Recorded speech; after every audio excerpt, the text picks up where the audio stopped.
Sheffield United is quite disappointing after Yeah, the quite project start. disappointing, They right? were so like the defense was so strong, so solid. People like Sheffield United is probably going to maybe going to Europe, maybe. Yeah. But So this last lap sekali, of 5 games, do you think Wolves and Sheffield United? What do you think? mm, I think these two teams will not have a chance. If you talk about if Arsenal is going to give them a real fight, then you can see Arsenal chasing the pack, and then you have your Chelsea, and then you have us United. So there's only one place or two place to fight because if I mean considering if City is out, then you have Leicester, Liverpool top two, and then you probably see Chelsea and United at the top three, top four, and then of course you can only bring four teams Yeah, to Champions League. yeah, And then if that points the way, then Arsenal will be fifth yeah. technically. And The thing But is of course, for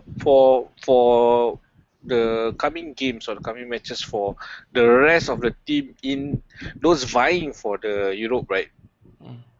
Every one of them will probably meet each other. I think Leicester will still need to meet Manchester United. Chelsea yeah, still we do. still need to Yeah. meet Liverpool. Only okay lah, Arsenal also quite challenged lah. So there is a chance that certain teams may upset the other. So each of the remaining games will be a make or break for each those vying for the Europe. That got me thinking, right? What do you guys think? Is it connected? This performance by Wolves and Sheffield United, right? It's because they don't have the fans in the stadium to push. Because these kind of teams, right, they need the fans to push them and so that they can play beyond their limits and overcome all these more traditionally better teams. Is it affecting them with this no fans in the stadium? Is it affecting Wolves and Sheffield United? I've thought about this just nice when the project restart comes out, right? I've thought about this. There is one point that I thought of. I think what you made a very good point. I think fans drives players. These professional football players, they are driven by the sound around them. They are either driven or they are being suppressed by the sound around them. So those teams who are playing at home gets the advantage because of the fans rather than playing in an empty stadium. So that's the advantage that those playing at home has. The other one that I actually thought about is momentum because of those teams at the front or those teams that has that's already secure like Man City, not say about Liverpool maybe even big teams like Chelsea, Manchester United, even after the circuit breaker period or they stopped football for that few months, the momentum stopped. But each of these players, right, when they come back, their squad depth is there, the player quality is there. But when it comes to Wolves and Sheffield, we were saying before, like, who are the players who are really house brand names that you can recognize that is being sought after by some of these teams. So when it comes to this kind of quality, the depth that they have, the momentum drop only, they cannot pick up again. It takes a while for them to pick up.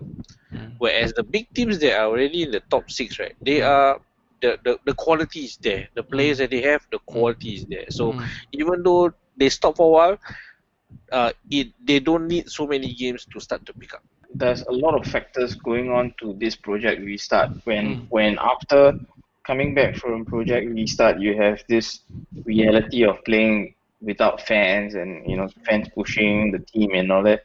And I feel like I'm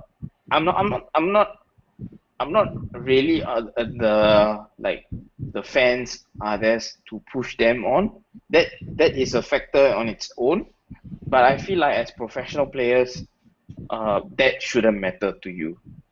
Like, given the job, it's like if you're an assassin, you don't wait for fanfare, right? You sure? You just do the job. You think so? Because these are. I mean, I feel like the player, right? That's I the feel like fanfare shouldn't be a factor in your performance. I mean, ultimately you should be a professional But that's part of who football. just Eh. wants. The magic about football is that when Yeah. you Correct, know you are 3-0 correct. down in like Yes. Champions League Istanbul for lah. Liverpool, right? Is Yeah. I have to Istanbul say lah. Istanbul, right? You are 3-0 Yeah. down, and even Manchester United Champions League against Munich. Correct. Yeah. I never say I. That's what I say. I said that is a factor on its own. I see. I'm not putting it together. I'm not comparing them together. I'm saying Uh, having fans to push the teams is a factor on its own. That is great. I never deny okay. that. But because now we are talking about solve this problem, right? And then you Yeah. take away the Yeah. equation Whether of it fans, affects right? the performance of Wolves Correct. and So Sheffield United. so if you take that Yeah. equation out, you still have to have solved this problem. So I'm saying the factor shouldn't be dependent on that. Or It's not they code. should perform lah. They They should should Correct. lah. perform. By Yeah, right lah. it's not because of the fans you perform. It's because you have to perform. That's why the fans cheer you. It should be the other way around. And I do not know. So moving to another point, right? I do not know about your teams, like Manchester United or Liverpool. From what I noticed, right, strategies are changing now because of the new ruling whereby you have water break on the 25th minute Correct, as well as yes. the 65th minute, roughly. Yeah, the short break, eh? The Yeah, short yeah. break, and then the 5 substitution. now, Actually, the the water 5 break, the 5 substitution. Okay, there's because players' fitness are coming to there is a packed schedule.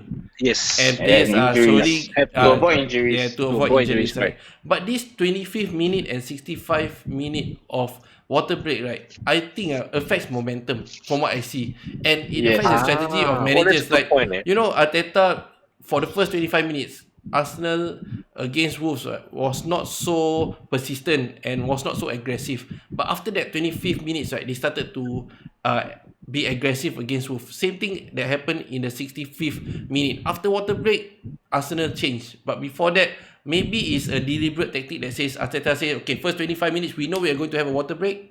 Then after that, then we go for it. I do not know what does that make a difference in strategy? I The agree water on break is how long? Usually 5 It's like minutes. 5 minutes. Yeah. Or lesser. It was lesser. It's Yeah. like just have a quick Yeah. sip. And I definitely agree that the water breaks do affect momentum because I clearly saw it against our previous game against Bournemouth, where I remember we conceded first and then we had a water break, and the moment we came back from the water break, we went all hell breaks So it loose, happened that to kind you of guys as momentum. well, lah. Because The change of I feel momentum. like because first of all it is too short of a time to make any tactical talk. I mean, the manager will come and just say a few things. They have a seat and a big gulp, and then they just go back to the pitch. So there's no time to give strategy. Yeah. But then it kills the momentum, kills the heart rate. It brings down their heart rate a bit. They have to restart again. They're not jumpy. So it gives the team, whoever has that motivation, to go start pumping again. Start chasing the ball again. Yeah. And I mean, when Or you those talk teams about under body, pressure, they have to take a breather, lah. They are allowed, I mean- they can take a breather. correct. I mean, the thing is, it kills momentum because you in a 45-minute game, you're always walking, jogging, or running. Your heart rate is up. Your energy levels are at a certain peak, and your concentration is going to be there. But the moment you take a break, it's going to take a while for you to just go back to the heart rate again, Peak and then again. to peak again. So I feel like whoever has the ability to do that quickly will have a better restart when after the water break. And I feel like yesterday, when I saw the menu game, I felt like we had it because momentum with us was better because after Bournemouth scoring, we were like, okay, this is where we need to come and attack. But it seems that it's more exciting. This 5 substitution and plus this water break. Should it continue the next season? No, that's the thing. I was thinking about the same thing. I feel like it's Does quite it make it an more interesting- exciting or yeah, does it- it's quite an interesting. Okay, wait. Satish was shaking his head, so just maybe Yeah. you say your points first, lah. Okay, it's quite an interesting scenario where you have more substitutions. The tactics change already. because there's an additional two players that you think, okay, my midfield cover. Let's say example lah, I plug this guy to be defensive. Then sekali the opponent scores. Okay, maybe I need another striker. So it's like you have two moments where you can actually change tactically. To me lah, with the additional two substitutions. With the break, right? I mean, with that break, I believe that it's a positive thing rather than killing momentum. Because second win, I mean, to me, like the 5 minutes, the players can get second win, a bit of extra win. And number two, yes, it's too short to make tactical changes, but those managers like Klopp, Guardiola, and even Ole, that can actually motivate players with just one sentence or one shout is good enough to push them over that line with the last 20 minutes, you know. And it can be like basketball. They have their 4 quarters. Okay, let's charge the first half, and then after the third quarter we relax, and then the last quarter we charge again. That kind of tactics. It's quite interesting because there's a change of dynamics in terms of how the managers actually strategize. The main idea behind the water breaks is because of the I mean, they're trying to squeeze multiple layered games into that period, right? Before we're talking about the new Premier League season starting in September. Yeah. So that's how tight it is, right? So that's why Starting in September. Yeah, September. That's fast. Holy, that's fast. Yeah, that's really fast. Yeah. So that's why they introduce 5 subs and then the water break. And then the water break is also consistent with their weather because they are playing games in the hot sun. Well, in the regular season, they will usually play. Of course, they do have afternoon games, but then I'm not too sure because of the weather down there, where it's probably hotter now in this season in England. So that's the rationale. Well, it has been behind the raining water break. as well. I mean, so yesterday I heard Ole saying in his press conference that he's okay with the water breaks if it's played under like scorching sun. So that then makes sense to have water break. I mean, we of course they are human beings, right? Athlete, doesn't mean they are superhuman. So, but you're saying that if next season you don't need, let's not take into account the weather lah. So next season I wouldn't want to see a water break. I would prefer it to be played 45. But the only change I would want to see is I would want to see 4 substitutions instead of 5. I mean, middle ground lah. Middle ground. Correct. What I'm looking for the equilibrium, right? Yeah. Actually, when you think about it, 4 substitutes will be perfect because I don't know, 3 seems too tight.